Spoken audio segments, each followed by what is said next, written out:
continuing on in the sanctuary, I know because I have talked to some people myself who have a lot of questions about it, that there can be challenges to understanding the sanctuary and what it's all about, why does it even matter that if I understand the sanctuary or not. It has nothing to do with my day-to-day life in the 21st century in the postmodern era. But there is so much actually that is so valuable, but it's just a matter of understanding a lot of things. And a key thing that is really important to understand is symbolism.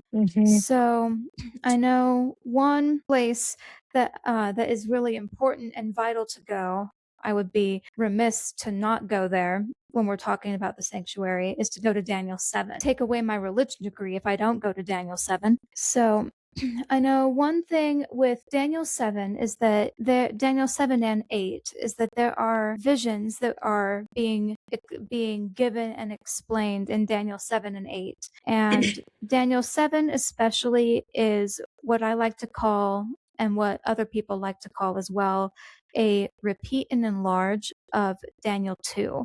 Yeah. And that basically means, when I say repeat and enlarge, that means that the vision that was given earlier in Daniel chapter 2, the basic principles of that vision are being repeated and said in a different way, but it's the same things just being said in a different way and with more detail than in Daniel than was given in Daniel 2. Yeah. And you think about, I think something to point out is God didn't start off with this vision. He started off with chapter 2. Yes. And, you think about, some people are like, well, I'm so overwhelmed, I can't study prophecy. And the only reason we're going into prophecy, because it does have some to do with the sanctuary. But if someone is very, very early on, some people do pick things up pretty quickly, especially if math and timelines, and they love history. So some, because there's that involved.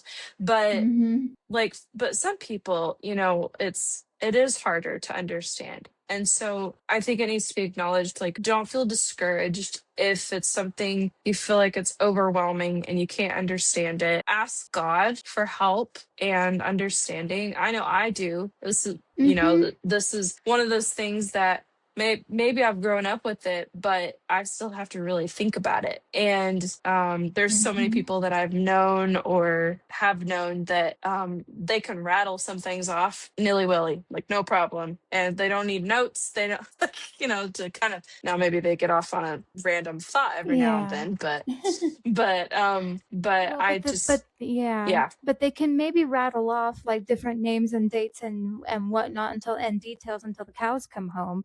But then in the next breath, sometimes I've had people that will admit, even pastors, mind you, that went all through grew up in the Adventist church like Hannah and I did, that have said point blank, yes, I can explain what this is saying, but I can't claim to be able to explain to you what it means. I can't claim to understand for myself what it means, let alone to explain it. And so it's something that definitely requires a lot of study and a lot of prayer. But I do hope. Yeah, I know. Poor Daniel, indeed. He's the one, he got sick and it was overwhelming. You think about that kind of vision. But I do hope that in this video that we are in, the endeavor is that we hope to explain this as simply as we possibly can. And I am also going to be including more information and more resources for study on our Patreon page.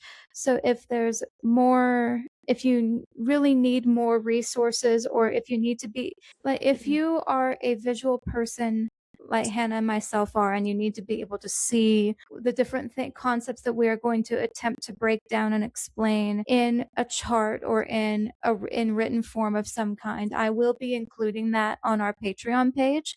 So just be sure to go join our Patreon page and go join the Bereans page, and you will find all of those extra resources that you need there. And hopefully between our breakdown and explanation here and the extra resources, hopefully it will at least make a little bit of sense. Yeah. So I know one thing that with the visions in Daniel 2 and Daniel 7 and 8 and 11 as well, actually, is that there are one reason that some people find it very difficult to understand is because they're depending on who you listen to, there are a couple of different ways that historians and theologians will interpret it based on what the order in which they believe they should be read. For instance, there are some scholars that believe that you should start with reading Daniel 11 and then read Daniel 8, then Daniel 7, then Daniel 2. So That's it's backwards. it's completely backwards, It's and like, that makes chapter 11 the yardstick by which you measure the other prophecies of the book. And and I'm just saying this for if there's anyone out there that has heard this interpretation, just to kind of explain what it is and what yeah, kind of the basics of it and why we disagree with this. So yeah, these scholars that believe this and make this argument also believe that most of Daniel chapter 11 deals with the Greek king Antiochus Epiphanes, who ruled from Antioch to Syria, the Seleucid kingdom, from approximately 175 BC to 164 BC. But if you start by reading Daniel 2 and work forward and then read Daniel 7, 8, and 11 in succession, you see a completely different picture. You see the succession of world kingdoms is clearly Babylon, Medo-Persia, and then Greece, and then Rome. And so since Daniel 2 is the more simple prophecy, and then Daniel 7 adds some detail and complexity, it seems logical, at least to us and to others that we have spoken with and studied under, to begin with what is the most simple and work your way to what is the most complex. So, because each vision adds a little bit more detail upon the next. Whereas if you start from Daniel 11 and work your way backwards, you're starting with the most complex and yeah, working your way back to the most simple. yeah. You can't eat a whole elephant. You gotta work your way. Because okay, I think about it okay, I studied psychology, and so I think about child development. There's things that an 8-year-old can do that a 2-year-old cannot do. And so if a 2-year-old is trying to do something that a big kid can do and then they can't do it and they get frustrated, and then there can be kind of most kids are pretty resilient, but it's like, oh well, I can't do that. Well, they can't, they're little. They can't reach, whatever, can't reach a tall table or whatever it is. And I think scripturally, and just like in terms of our walk with God, it can be very much that way for us. Mm. And so we have to, you think about, in order to understand what the rest of the Bible is about, you got to read Genesis 1. And so Mhm. you need to give yourself a biblical framework, and people can study these things. Some people have gone straight into the prophecies, and some of them have said, I wish I started maybe with Genesis, to get a little more background story. Mhm. um but and I mean, God blesses whatever you start with, so I will say that. But just, you don't, like, if you read Daniel 11, like, it is the most complicated. It can Mhm. be understood, but it is very complicated. It's long Yeah. too, and there's all kinds of just different Well, nooks and yeah. crannies. And so, for scholars to say that, oh, you can work backwards, that it doesn't make any sense, especially when you have Daniel 2 that breaks it down with Rome and then Medo Persia, Greece, and then Rome. Sorry, Babylon. Did I say Rome at first? You did, yeah. My brain was going Yeah. clearly a million Anyhow, miles an hour. yeah. Babylon, Babylon, Medo yeah. Persia, Greece, Rome. There we go. Mhm. I was going too fast for my own good. Yeah, no, it's so true. And one of the best ways I've ever heard it described is that, as far as reading the entirety of the Bible, I mean, everyone is on their own journey, and so for some people, it is more meaningful to them to when they're first being shown who Jesus is to start, in the Gospel of John or Matthew or Luke or whatnot. And that's there's no harm in that. That's all well and good. We're all on our own journey, and God leads us all in our own way and in our own time. But that being said, as you continue to get past the Gospels and want to delve more into the Bible and into the complexities of it and understanding it, there is something to be said for the importance of really going back to the beginning, because in the first 11 chapters of Genesis, there is so much context that is set up, and Yeah. so much big picture context that's set up. Like there's in Genesis 1 through 11, there was the Garden of Eden. And then, so there was the fall, there was a flood, there was a tower. And then there was a man named Abram. And God slows way down all of a sudden and gives a lot more in-depth detail than he had in the first Hmm. 11 chapters for the remaining chapters of the book of Genesis about this one man and his family and his descendants. Yeah. But and then throughout the rest of the Old Testament, there's a lot of context that at first glance might seem a little bit dreary or cumbersome, whether it's the genealogies or the books of Numbers or Judges, or just kind of all of this bloody and gory mess, and you're just sitting there thinking, Lord, what is the point and the purpose of reading all of this and all of this Hmm. detail and all of this mess? But there Yep. really is a point and a purpose to it. And one of Yeah. those is that Jesus and his disciples, many of whom were authors of the New Testament books, quoted and referenced the Old Testament very very much so throughout scripture. I could even think Hmm. of several times in the gospels where that happens. But so it's very difficult to fully understand the one with the first half of the second half of the book without having read the first half, just like any other story. Yeah. Yep. So So anyway, anyway, that was a very long way of saying start from simple, go to complex. yes. So after that little rabbit trail, sorry about that, we will kind of delve into the basics of the Daniel 2, Kingdoms. the kingdoms of Daniel 2. And then we will delve into the Daniel 7 portion of it as we go along. So the first kingdom was the kingdom of Babylon, which was represented in Daniel 2 by the head of gold.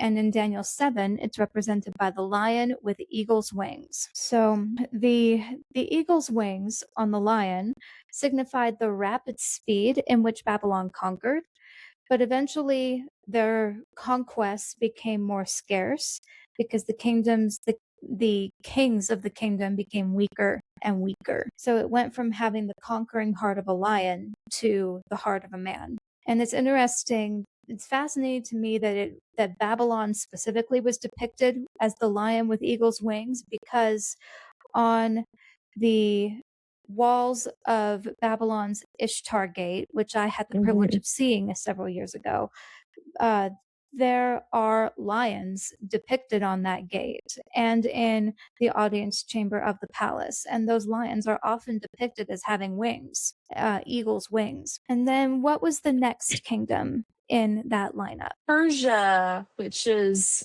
they were very much known for their silver, and they were represented by a bear. It was inferior in that they used, they used silver, so it was less precious currency, I guess you should Mm-hmm. say. And but they conquered Babylon, which is interesting, and that's something that most cultures and most people would think, why would the weaker conquer the greater? And it's just kind of interesting. But Mm-hmm. the culture of Babylon was very sophisticated, while the Persians were a little more rustic. They didn't have a written language until the time of their empire, but the written Babylonian language went back to the third millennium BC. So, like, just look at the comparisons. Like, you've got Babylon was kind of like the head honcho. They were the Yeah. ones that were, they had culture, they had wealth. They Well, I mean, for instance, one of the seven wonders of the world was in Babylon, the Hanging Gardens of Yeah, hanging Babylon. gardens because his wife missed where she was from, which wasn't it Persia? That I one of don't his wives remember, was but that from. wouldn't, I don't remember, but it's in some ways it wouldn't surprise me, but I would have to look. Yeah, I'm trying to remember, That but would be funny. but yeah, a little bit of irony there. But so you think about the Persians were the quote, they were the little guy. So but then so they kind of came out of nowhere. They started to have their own empire, and then they conquered. And they're represented by a bear that was raised up on one side to depict that the Persians were more powerful than the Medes because of Medo-Persia. So Yeah. I don't know how that would It have would, looked, but well, yeah, I mean, because it's known as the Kingdom of Medo-Persia because originally Persia and Media were two different kingdoms, yeah. but the Persians ultimately ended up conquering the Medes because they were stronger. And so that's why, and then they became the United Kingdom of Medo-Persia, or Persia and Media, as they were sometimes referred.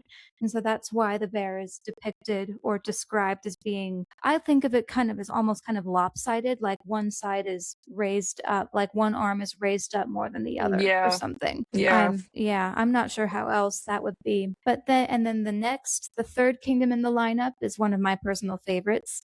It's the kingdom of Greece. And Greece was depicted in the big image as the belly and thighs of brass or bronze, depending on which translation you are reading. And in Daniel 7, it is depicted as the leopard of Daniel 7. So it's depicted specifically by a leopard in Daniel 7 because Alexander the Great conquered swiftly, and leopards are known for being very swift. Hmm. But Alexander, as we know, though he conquered swiftly, he also died very young. Yep. And his kingdom did not, his one united kingdom did not last long as a result. So after his death, it splintered into four pieces, one for each of his generals that had served under him. Hmm. And it's interesting because this leopard is depicted as not having just one head, but four, Or because of the four divisions of the kingdom after Alexander's death. And then what was the fourth kingdom in this lineup? Rome. Oh Rome, the dear. terrible beast All of roads lead to iron. Rome, as they say. Yeah. And you think about they were very much known for with how Christ died, they perfected torture and death, and Mm, they were a terrible beast. And they were, for sure. and and it's interesting because we're talking about the different kinds of metal. Each metal, as you go further down, is less Less precious. precious. Yeah, less precious than you think about iron. uh it's useful, but it's not like Less gold. precious, less precious in value, but also stronger. Stronger, yeah. Because silver is stronger than gold, and bronze is stronger than silver, and iron is stronger than the lot. Yeah, yeah. So Yeah. that's kind of it's very interesting to see Yeah. that flip flop back and forth. And then after Rome, 'cause Rome is Yes. kind of an interesting one because Oh, yeah.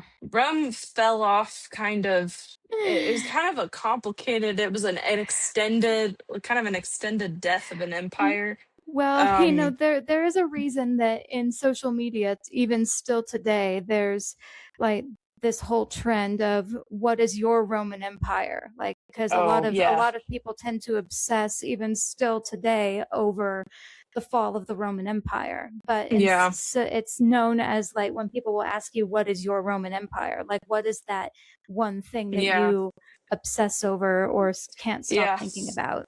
So it's known as, that's the standard by which we measure that, even still 2,000 years yeah. later. It's very interesting. And so, but we see in the feat of iron and clay, we see it still, like the iron is still there, but there's clay mixed in with it. And that indicates that it will have some qualities of the Roman Empire, but won't be as solid. It's not as stable as what Mm. just pure iron would be. And iron by itself, like we said, is one of the strongest, or is the strongest metal in the image. The territory that made up the Roman Empire went from being the strongest and most unified to the weakest and most divided, which is very interesting. As describes the onslaught of the barbarian tribes under which Rome fell in 476 AD. And it's interesting because one of the elements of this portion of the prophecy of the feet of iron and clay is that, iron and clay do not and cannot mix. Like Mix. it can never be fully united again. Yep. And that's one of the reasons, like, how do I say this? There have been people that I have read about and whose descendants I've had the privilege of meeting, who served in the Second World War in the German Mm. army, and who had the privilege of being able to give a Bible study on this very thing to Oh, their yes. superiors. And through that Bible study, they were able to show he was able to show his superiors that Hitler cannot win this war. The Bible shows very clearly that he cannot win this war. And because of that, it just so happened that, so this was from the book A Thousand Shall Fall by Yeah, I love that book. I forget the Franz name of Hassel. Franz Hassel. Thank you. I remembered the Hassel part and couldn't remember his first name. But anyway, and quite an amazing testimony. I'll include that in the Patreon as well. I highly recommend it.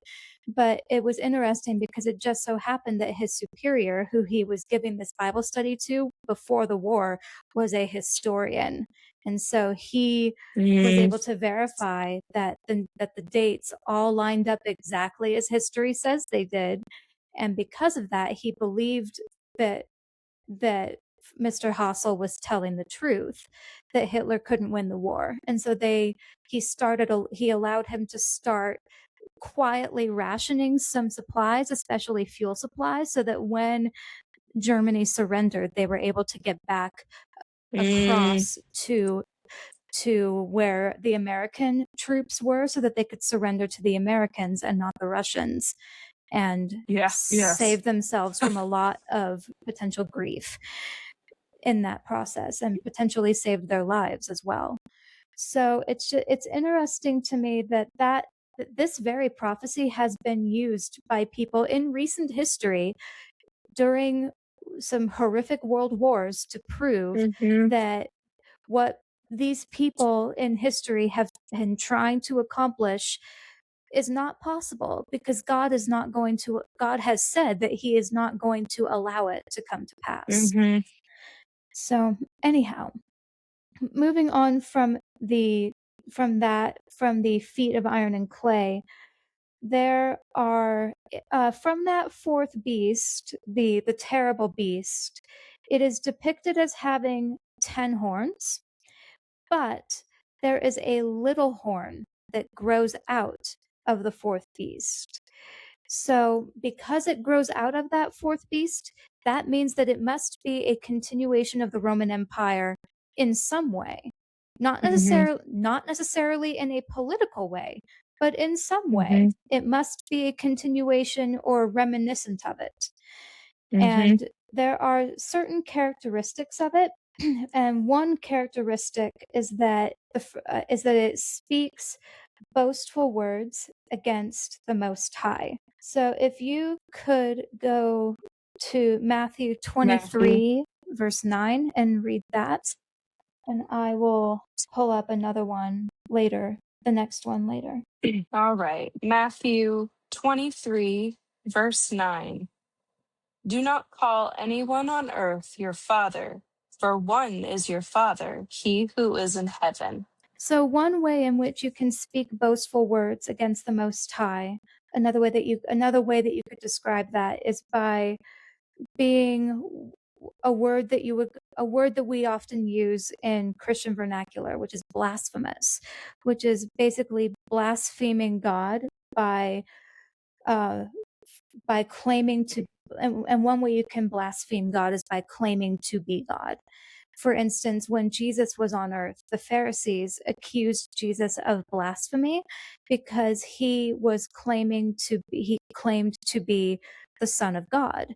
And they they were they were accusing him of blasphemy because they believed that he was claiming to be something that he was not, and that he had no right to claim to be. And in that case, they were wrong, and Jesus was right, because Jesus actually was this and is the Son of God. But in this case, one way in which the little horn speaks boastful words against the Most High is by claiming titles that it has no right to claim. And one of Yeah. those is that it claims the title of Vicar of the Son of God, which is claiming to be a representative of the Son of God on earth. And they also claim the title of Holy Father. And I do Hmm. want to tread a little carefully as I go through this, because I don't know who may be listening or who may listen in the future, because Hmm. I don't want in any way for this to come across to indicate that I believe that this means that Catholic people are that are bad, and No, all of these other things, because that is not true. I no. have I've met personally known several so many Catholics wonderful. that They're are so very wonderful. wonderful, godly people. This prophecy is specifically talking about the System.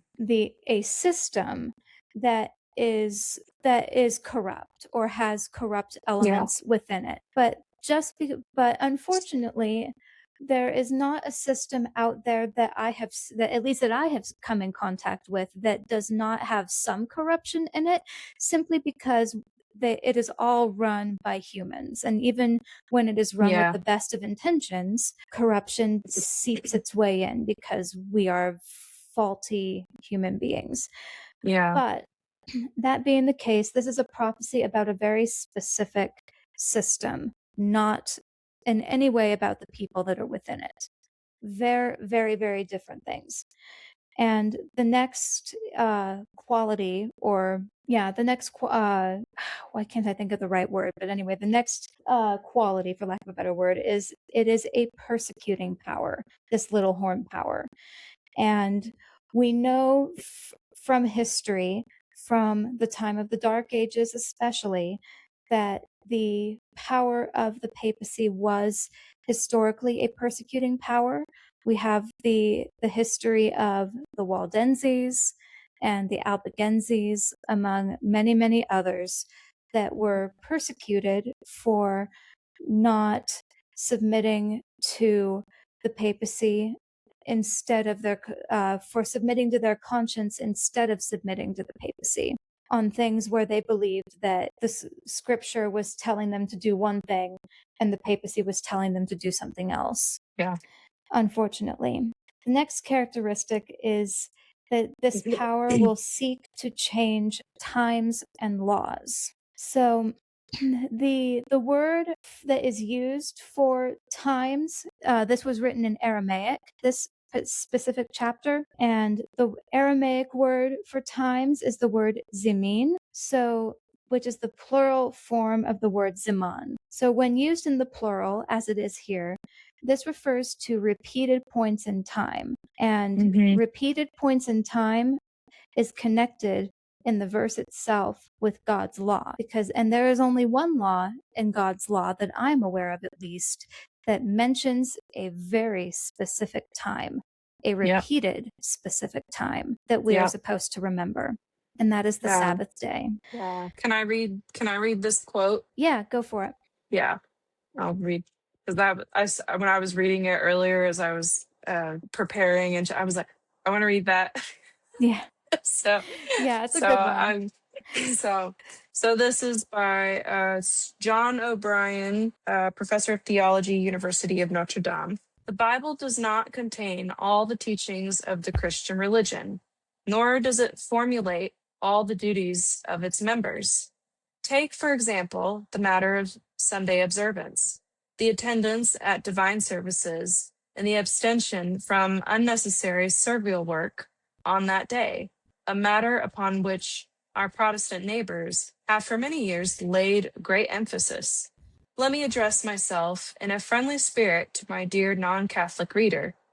You believe that the Bible alone is a safe guide in religious matters.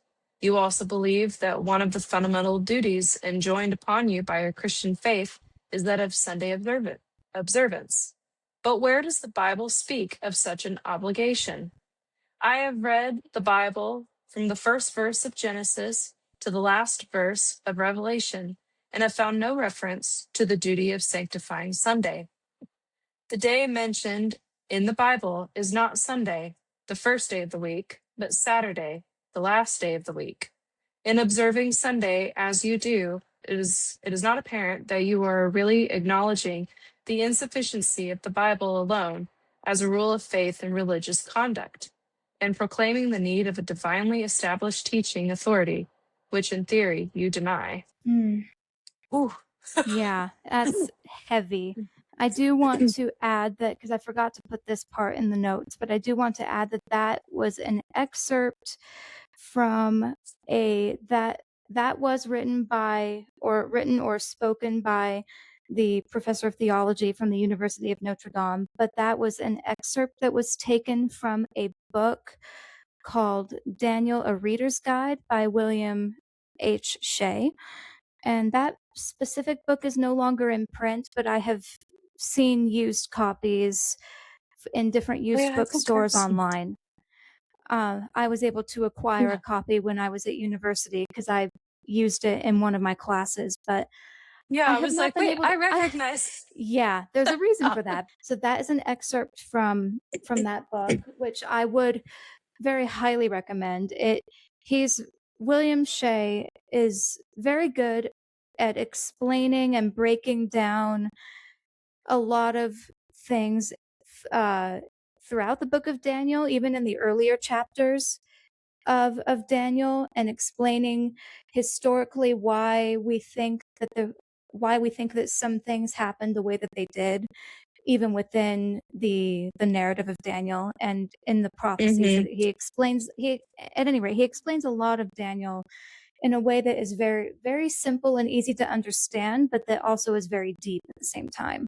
So I Yeah, would highly that's good. recommend it if you can get your hands on a copy. So the final characteristic of the little horn is that the saints would be handed over to the horn for a time, times, and half a time. So can you turn to Daniel 4:16 and Yes, read ma'am. that verse? And while you're doing that, I will turn to Ezekiel 4, verse 6.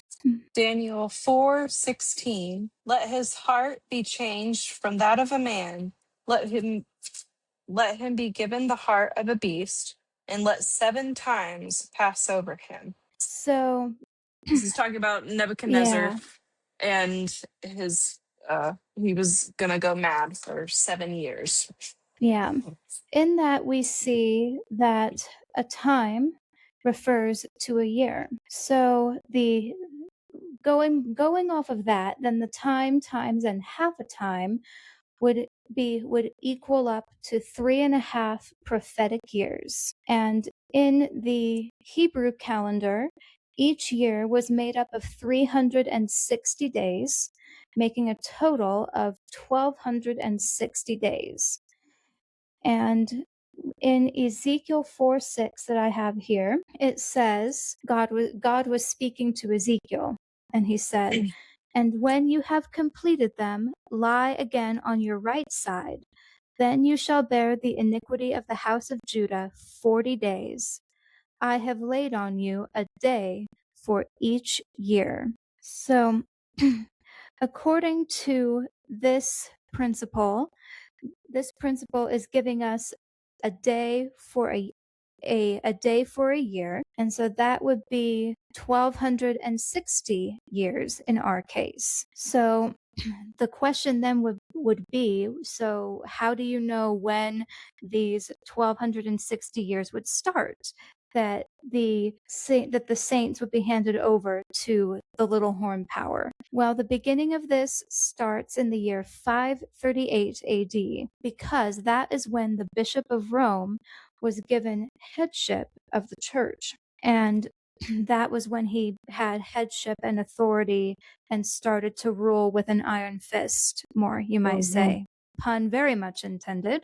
Okay. And the end of the 1260-year period came on the 15th of February of 1798, when Napoleon's General Berthier, deposed Pope Pius VI and exiled him to France.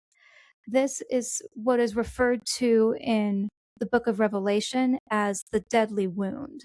The beast received a deadly wound, which that will be an explanation that will come more in depth later. But Yeah.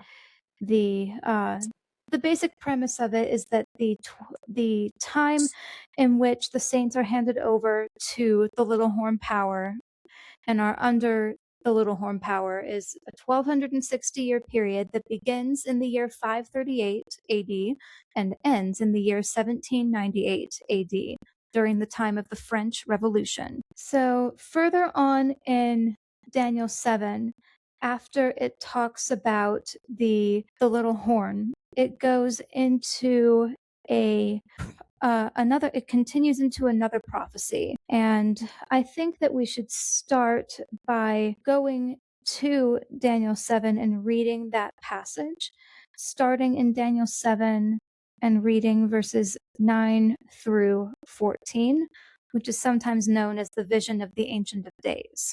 You can read verses 9, 10, and 11, and I'll read 12 through 14. Okay. Um, I have fans on me, and so they're all blowing. It's blowing my Bible pages. Mm, Alrighty. So there it is. Vision of the Ancient of Days. Verse 9. I watched till thrones were put in place, and the Ancient of Days was seated. His garment was white as snow, and the hair of his head was like pure wool. His throne was a fiery flame, its wheels a burning fire. A fiery stream issued and came forth from before him. 1,000 thousands ministered to him.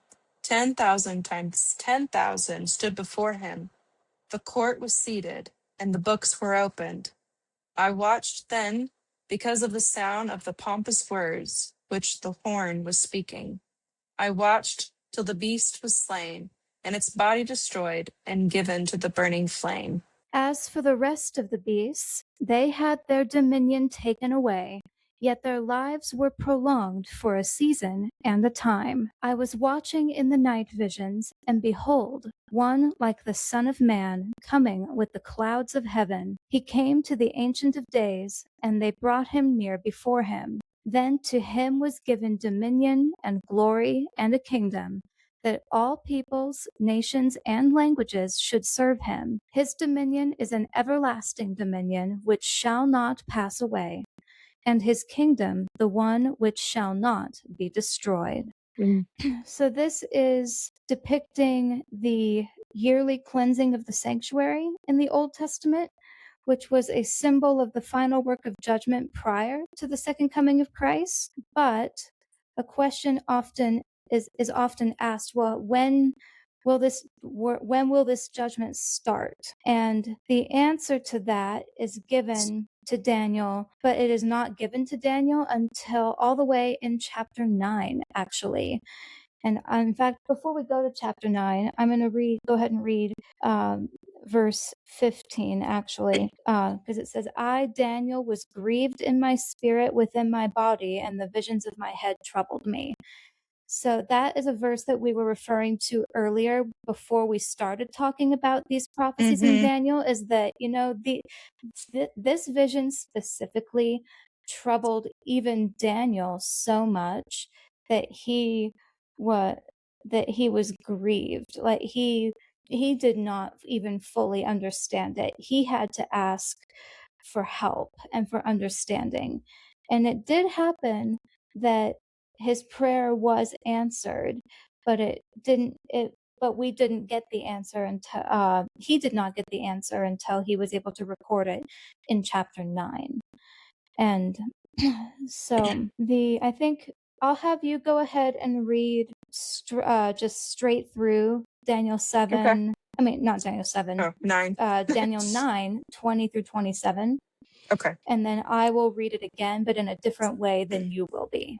Now, while I was speaking, praying, and confessing my sin and the sin of my people Israel, and presenting my supplication before the Lord my God, for the holy mountain of my God, yes, while I was speaking in prayer, the man Gabriel, whom I had seen in the vision at the beginning, being caused to fly swiftly, reached me about the time of the evening offering. And he informed me and talked with me and said, O Daniel, I have now come forth to give you skill to understand. At the beginning of your supplications, the command went out, and I have come to tell you, for you are greatly beloved. Therefore, consider the matter and understand the vision. 70 weeks are determined for your people and for your holy city, to finish the transgression, to make an end of sins, to make reconciliation for iniquity, to bring in everlasting righteousness, to seal up vision and prophecy, and to anoint the most holy. Know therefore and understand that from the going forth of the command to restore and build Jerusalem until Messiah the Prince, there shall be 7 weeks and 62 weeks. The street shall be built again, and the wall, even in troublesome times. And after the 62 weeks, Messiah shall be cut off, but not for himself. And the people of the prince who is to come shall destroy the city and the sanctuary. The end of it shall be with a flood, until the end of the war of desolations are determined. Then he shall confirm a covenant with many for 1 week. But in the middle of the week, he shall bring an end to sacrifice and offering. And on the wing of abominations shall be one who makes desolate, even until the consummation which is determined is poured out on the desolate. So, in those 7 verses, there is quite a lot packed in there, Yep. and it's all jumbled is not quite the right word, but it's all mixed in together like a casserole. Yeah. And And this was it's the explanation. and this was the explanation that he was given, and it's just like, huh? So, but it's one of those things where we're going to try and take the casserole and break it down and separate the wet ingredients from the dry ingredients, so to speak, as you would do when you're baking. You mix the wet ingredients and the dry ingredients, and then you put them together. So we're going to do that in reverse. We're going to try and take this already baked thing and try and separate it so that we can understand it a little bit better. Yeah. So yeah, we Daniel need to. 8:14. And he said to me, for 2,300 days, then shall the sanctuary be cleansed. Okay, so that specifically, and unto 2,300 days, then shall the sanctuary be cleansed. So this passage that Hannah just read just before that is part of that. And Gabriel came and explained to Daniel that 70 weeks are cut off from the longer prophecy of 2,300 days for the Jewish nation. So the Hebrew word for determined is the Hebrew word chatak, which means to cut or to decree or to determine, etc. So during these 70 weeks that are separated, several things would take place, and these things that would take place could only be fulfilled in and through the work of Jesus. So one thing that is important to note here is that when we're talking about specifically since we're talking about time prophecies specifically, our calendar, our modern Gregorian calendar, has 365 Yeah. days in a year. But in the Jewish calendar of Daniel's time, there were 360 days in a year. So, taking the day for a year principle that we previously discussed, the 2,300 days are 2,300 prophetic years. And in the same way, these 70 weeks are actually 490 years. And we get that because 70 weeks times 7 days in a week comes out to 490. So this means that the first 490 years of the 2300 years are cut off or distinct or separate for several important things need to be accomplished in those first 490 years. So the first 69 weeks begins with the commandment to restore and build Jerusalem. And history tells us when this was given. This decree, which was described in the book of Ezra, chapter 7, verses 13 through 26, was given by the Persian king Artaxerxes in 457 BC. Now, I will give the side note, I suppose, the footnote, that sometimes it is easy to get this date mixed up or confused because in the book of Ezra, there were 2 other Yeah. decrees given. Yeah. And so sometimes in the mix of those 3 decrees, you can go in there looking at them going, okay, wait a minute, which one is the correct one? But there is an easy way to determine and distinguish which is the correct one. So the first decree is recorded in Ezra chapter 1, but that decree was specifically only to rebuild the temple, not the city of Jerusalem. And the second decree was given in Ezra 6, but once again, that decree was basically reiterating and reaffirming the first decree to rebuild just the temple. Yep. And the third decree in Ezra 7 is the only one that talks about restoring the temple and rebuilding Jerusalem as well. Okay. And Funny that enough, decree, okay, so one time I got a weird obsession, not obsession, a weird thought at like midnight one time. And mm, I want to see what other commentaries say about regards to like these prophecies. And it's interesting because not a mm, lot of them say very much. They don't really mm-hmm, address it very much, but they were talking about the 2 decrees. So I did the math from both of them. And I don't remember what the other one was, but I remember thinking, okay, if people want to say that, oh, it's all hogwash or whatever, like it's like it doesn't matter which decree it was or whatever. I'm like, okay, but from that decree, that's how we determine Christ coming the first time. Need to clarify that. The first time mm, his advent the first time, and then the rest of the follows, because in the it's cut out from the big prophecy of 2300 days. But I did the math and it didn't add up. It was off by like years or whatever for Christ mm. coming and stuff. And then I did the one which was the one from Ezra 7, and it matched up perfectly. If you do the clarification, if you do the 360 of the Jewish calendar, Yeah. Well, that's and you also have to remember and take into no account zero. that there is, like, when we go from the BC to AD, there Yeah. was no year 0. So you have to also Yeah. remember and take that into account when you are doing the math, or you will come out to an incorrect year. Yeah. So yeah, that's another important distinction for sure. So going back to the 69 weeks, there we go. There you go. Going back That's to the good. 69 weeks, Gabriel explained to Daniel that the 69 weeks were the sum of 7 weeks and 62 weeks. So during the 7 weeks, Jerusalem would be rebuilt even in troublous times. What about after the 62 weeks? So after the 62 weeks, Messiah would be cut off, which is a reference to Jesus' death on the cross. But the 69 weeks of the 70 ended in the year AD 27. But there is one more week yet. So adding another week or another 7 years, we come to the year AD 34. So, fascinatingly, in AD 27, the Messiah confirmed the covenant, and he began his ministry at his baptism, specifically in the year 27 AD. And we know that it was the year 27 AD thanks to a verse that is very often overlooked as just, why do we even need to know this? This doesn't seem relevant at Hmm. all in Luke chapter 3, verse 1.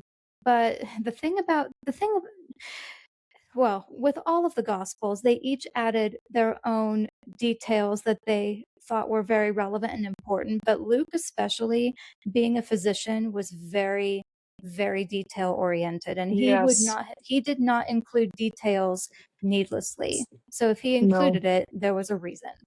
And Luke chapter 3, verse 1 tells us, now in the 15th year of the reign of Tiberius Caesar, Pontius Pilate being governor of Judea, Herod being tetrarch of Galilee, his brother Philip tetrarch of Iturea, and the region of Trachonitis, and Lysanias tetrarch of Abilene, while Annas and Caiaphas were the high priests, the word of God came to John, the son of Zacharias, in the wilderness. So the part especially to focus on was that it was the 15th year of the reign of Tiberius. And Hmm. according to and when you go by the Jewish calendar of that time, the 15th year of the reign of Tiberius was 27 AD. And that was the year that Jesus began his ministry at his baptism. And historical documents also back that up and confirm that. So, in the middle of the week, continuing on, he will cause the oblation to cease. So, that's fancy language and fancy terminology that basically means that the symbol that is basically referring to the system of sacrifices in the sanctuary. And that when symbol met reality, or when type met antitype with Christ's sacrifice on the cross, there was no need for the symbolic sacrifices to continue. And Jesus died in the year AD 31, which was in the middle of the prophetic week, Yep. in the midst of the week. And it also says that he confirmed the covenant for 1 week. And this refers to Jesus focusing his efforts primarily on Israel, but not only on Israel, but with the stoning of Stephen that came at the end Hmm. of that prophetic week in the year 34 AD, the gospel message then went out and was not focused primarily on just the nation of Israel any longer. Right. At that point, it was sent out to the Gentiles, or by that we mean the rest of the known world at the time. Hmm. This prophecy in Daniel 9 can be a bit confusing to read because it's all so jumbled together. So I'm going to read it in two different parts. I'm going to start with part A, which refers to Jesus, and then part B, which is the parts that are referring to the city of Jerusalem. So part A is of that section of verses in Daniel 9, and it was Daniel 9 verses 20 through 27, but not in that specific order. Know therefore and understand that from the going forth of the command to restore and build Jerusalem until Messiah the Prince, there shall be 7 weeks and 62 weeks. After the 62 weeks, Messiah shall be cut off, but not for himself. Then he shall confirm a covenant with many for 1 week, but in the middle of the week he shall bring an end to sacrifice and offering. And then part B, the street shall be built again, and the wall, even in troublesome times. And the people of the prince who is to come shall destroy the city and the sanctuary. The end of it will be with a flood. Until the end of the war, desolations are determined. And on the wing of abominations shall be one who makes desolate, even until the consummation which is determined is poured out on the desolate. So hopefully that helps to make a little bit better sense of it. So that was the first 70 weeks of the 2300-day prophecy, and that brought us to the year 34 AD. So what happens to the 1810 years that are left in the 2300-day prophecy? Gotta do some Yeah. math. Math. It's See, like, who I says the love Bible history. can't be a Yeah. textbook? Makes you do Ah, math. rats. See, I love history, and names and dates, but funnily enough, I hate math. Well, I mean, maybe hate is a bit of a strong word. I struggle with math because I'm numerically dyslexic. So math has never been my strong suit at all. But thankfully, it doesn't require very strenuous math, just some simple addition. Yeah, so If we, if we add the 1810 or 8,810 years to AD 34, we are brought to the year 1844. mm-hmm. And you might think, well, that is a rather odd year to go to because nothing really happened that I can think of in that year. And that has an element of truth to it because as far as world history goes, 1844 was not a very dramatic year, really. There was still another 20 years before the American Civil War broke out. So there wasn't really there Yeah. was things brewing under the surface, but nothing very major was happening in in worldly terms. But Daniel's vision clearly stated that at the end of these 2300 years that the sanctuary would be cleansed. And the Old Testament sanctuary had an annual service called the Day of Atonement, or Yom Kippur in Hebrew, on which it was symbolically cleansed.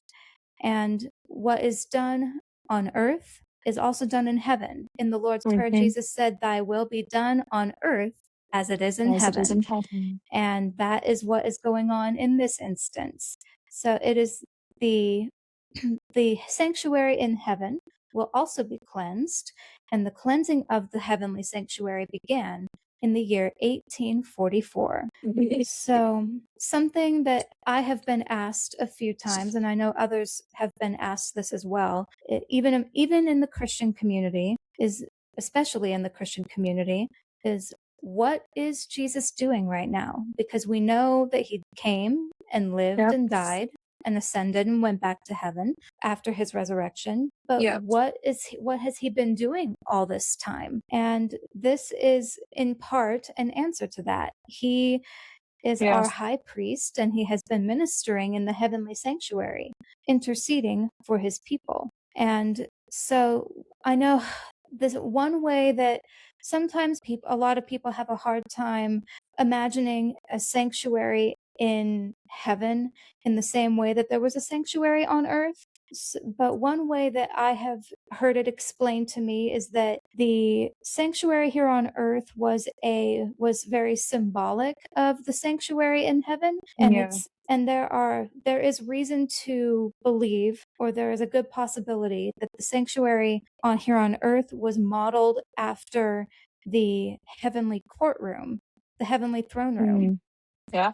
and God's throne, the mercy the seat. yeah, the mercy seat. So the mercy seat was the lid of on the lid of the Ark of the Covenant, and that was in the most holy place. And the most holy place and on the Ark of the Covenant, that was the throne of God on earth and a depiction of the throne of God in heaven. So that's kind of the as simplified as I can make it explanation of why the sanctuary is relevant and what Jesus is doing in heaven right now. But so I guess as we begin to close, I would ask, what does the sanctuary teach us about God from what we have seen? The sanctuary, I think this is kind of how I see it, is it teaches us that God is merciful. There's a way to show us to salvation. And again, like I said at the very beginning, God, he didn't have to do that. We broke the law.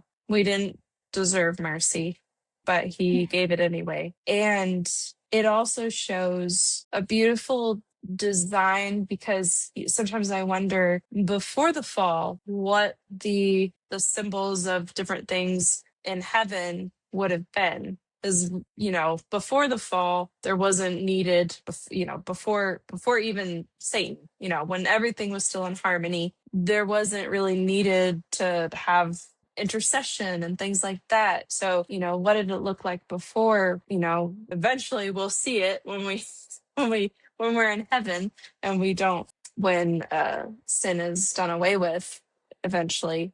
But it's a design It's very orderly. It's kind of like some people are like, well, there's all these steps, and that's weird. I personally like steps. I I like knowing what the next thing to do is in terms of, like a baby step or whatever it may be, because sometimes you see the very end.